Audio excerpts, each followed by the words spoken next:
नमस्कार दोस्तों, मैं अंकुर उपाध्याय स्वागत करता हूं आप सभी का एक बार फिर से अपनी नई वीडियो में।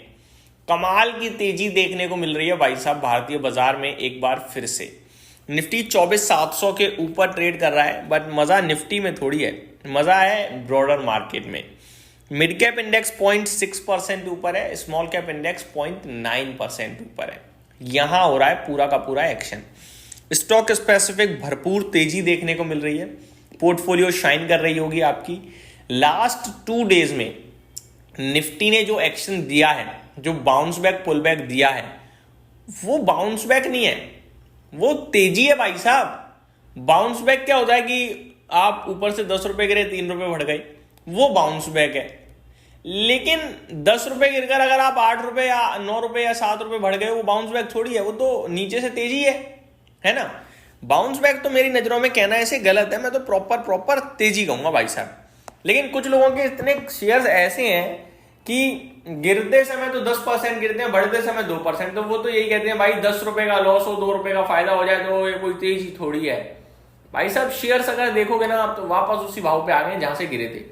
मैं शेयर्स की तो बात नहीं कर पाऊंगा क्योंकि बहुत बड़ी लिस्ट हो जाएगी, तो मैं बात करूंगा इंडेक्स की। अगर मैं पर्टिकुलरली मिड कैप इंडेक्स की बात करूं, मिड कैप 100 की, तो 21 अगस्त को मिड कैप इंडेक्स का हाई था 58,200 का। वहां से गिरते गिरते इंडेक्स ने लो लगाया 29 अगस्त को 55,660 का, करीब 2,500 पॉइंट गिरा, 2,500।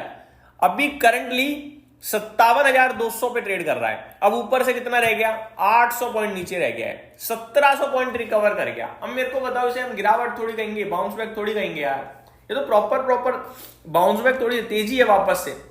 और अभी 200-500 पॉइंट और बढ़ गया तो हो गया बराबर लो, और जिसमें स्टॉक्स तो बहुत अच्छा करके गए हैं इस बीच में। ना केवल ये, स्मॉल कैप इंडेक्स का भी यही हाल है, बट प्रॉब्लम ये कि टेक्निकल्स थोड़े से वीक हैं। जी हाँ, जो सच है वो सच है, बोलना पड़ेगा। तेजी की तरफ हम पूरे हैं, बट सच ये कि टेक्निकल्स खराब है। एक स्मॉल कैप इंडेक्स में जो बाउंस बैक दिखता था, वो एग्जैक्टली इन्हीं लेवल तक का दिखता था जहां पे स्मॉल कैप इंडेक्स इस समय आ गया है।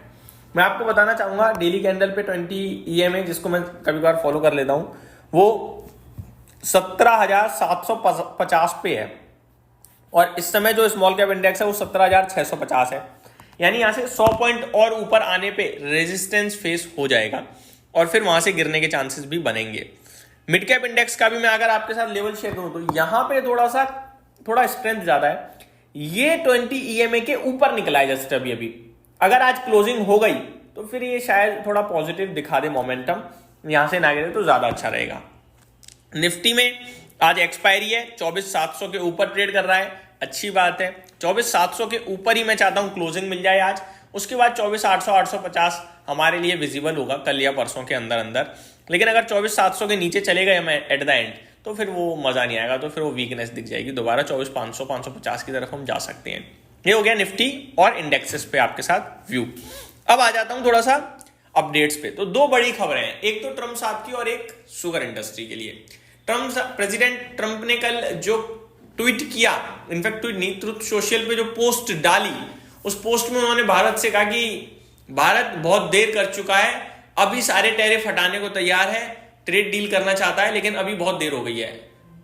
बहुत देर क्या हो गई है भाई, आपने टैरिफ लगाए ही इसलिए थे ताकि लोगों के साथ आप ट्रेड डिस्कशन कर पाएं और नेगोशिएट कर पाएं। अब आपके टैरिफ के बाद अगर हम नेगोशिएट कर रहे हैं तो इसमें क्या गलत है। एक तरफ आप कह भी वही रही हो, और हम अगर वही चीज कर रहे हैं तो उसमें आपको दिक्कत है। तो ये जलने और भुजने की आग है, ये जलने है, बदबू आ रही है अभी कहीं ना कहीं। जैसे ही कल प्रधानमंत्री मोदी जी, पुतिन साहब और जी जिनपिंग साहब मिले हैं आपस में, वो जो बातचीत हुई है, वो आग लगा गई है ट्रम्प साहब को कि यार मैं तो हूं ही नहीं दूर दूर तक कहीं कन्वर्सेशन में, और मैं कैसे लाइमलाइट में आऊं। सारी लाइमलाइट तो SCO वाले लेके जा रहे हैं। तो लाइमलाइट में आने के लिए उन्होंने एक बार फिर भारत पे अटैक कर दिया। अब भारत की मजबूती इतनी है भाई, सोशल मीडिया पे तो कम से कम है ही है, ठीक है। वर्ल्ड वाइड भी हम बहुत स्ट्रांग है, नो डाउट, हम सभी को पता है। लेकिन सोशल मीडिया पे दूर दूर तक कोई मुकाबला नहीं है प्रधानमंत्री मोदी जी का, आप कहीं भी चेक कर सकते हो। तो उनके ऊपर ही डायरेक्टली अगर आप कुछ बोलोगे तो फिर आप दोबारा चर्चाओं में आ जाते हो। वही बस वो करते हुए दिखे हैं, बट एक्चुअली में देखा जाए तो इस समय ऑफ रडार हो गए हैं ट्रम्प साहब। अभी वो मतलब चाइना ने क्या करा कि दुश्मन का दुश्मन दोस्त बनाया, तो भारत को बनाया, ठीक है। अमेरिका का, अगर चाइना और अमेरिका में 1 to 1 है लड़ाई, तो अमेरिका की हमसे भी बिगड़ी तो हम दुश्मन हो गए एक तरीके से, तो उन्होंने हमारे साथ दोस्ती का हाथ बढ़ा दिया और हम दोस्त बन गए हैं कहीं ना कहीं, चाइना और अमेरिका। अमेरिका क्या कर रहा है, हमारा दुश्मन पाकिस्तान उससे बढ़ रहा है। भाई उसकी क्या कुछ है औकात, मतलब कुछ भी तो नहीं है पाकिस्तान भाई। तो मेरे हिसाब से बिल्कुल ही बेवकूफ़ों वाले काम कर रहे हैं ट्रम्प साहब इस समय। तो मेरे आप बस सिंपल सा व्यू ये है कि आप as a investor Indian economy में भरोसा करोगे तभी मजा आएगा भाई। आप कहीं से तो सपोर्ट दे ही सकते हो ना इकोनॉमी को, तो आपको सिर्फ फंड की सपोर्ट देनी है, आपको सौदा बेचना नहीं है, आपको एसआईपी तोड़नी नहीं है, बस इतना कर दो यार आप, बाकी देश हमारा सब चीजें झेल जाएगा। इंडस्ट्री टैरिफ झेल रही है, देश इस समय जो कुछ हो रहा है सब झेल रहा है, गवर्नमेंट जीएसटी रिफॉर्म कर रही है, आप भी कुछ कर दो यार, हम भी कुछ कर दें, जिसके बस की जो वो उतना पार्टिसिपेट कर दे, सिंपल। इससे ज्यादा कुछ चाहिए ही नहीं देश दुनिया को। बाजार गिर जाएगा तो क्या बढ़ेगा नहीं, क्या बढ़ जाएगा वापस से, सब बढ़ जाता है, ये भी बढ़ जाएगा। तो निश्चिंत तो रहें, बस इतना ही कहूंगा। दूसरा है शुगर इंडस्ट्री। एथेनॉल को लेकर गवर्नमेंट का एक बड़ा फैसला आया है, और वो फैसला इसलिए आया है क्योंकि इस बार क्या है कि गन्ने का उत्पादन अच्छा खासा दिख रहा है। तो जिसकी बात उन्होंने कहा कि आप एथेनॉल से गन्ने से शुगर केन से एथेनॉल बना लीजिए, और बस इसी खुशी में शुगर इंडस्ट्री पूरी रॉकेट हो गई है। डिटेल में अगली वीडियो में बात करूंगा आप सभी के साथ। अगर आप टॉप गेनर देखें तो श्री रेणु का शुगर है करीब 14.5% ऊपर। आलोक इंडस्ट्रीज, आईटीआई, सम्मान कैपिटल, रेमंड, ये कुछ स्टॉक्स हैं जो भाग रहे हैं। वहीं Godfrey Phillips, endurance technology, Charlotte hotels, GNFC और क्राफ्टमैन ऑटोमेशन में गिरावट देखने को मिल रही है आप सभी को। ओला इलेक्ट्रिक, रिलायंस, बीएससी, इटर्नल, वारे एनर्जीज आपके लिए आज सबसे ज़्यादा टर्नओवर वाले स्टॉक्स हैं। ओला इलेक्ट्रिक में बहुत ही ज़्यादा बड़ा टर्नओवर है, 3200 करोड़ का ऑलमोस्ट हो चुका है अभी तक, एंड ऊपर से स्टॉक नीचे भी आता हुआ दिखा है। तो अभी मैं कहूँगा वेट एंड वॉच, क्योंकि शायद आज हो सकता है प्रॉफिट बुकिंग टाइप दिख रहा हो।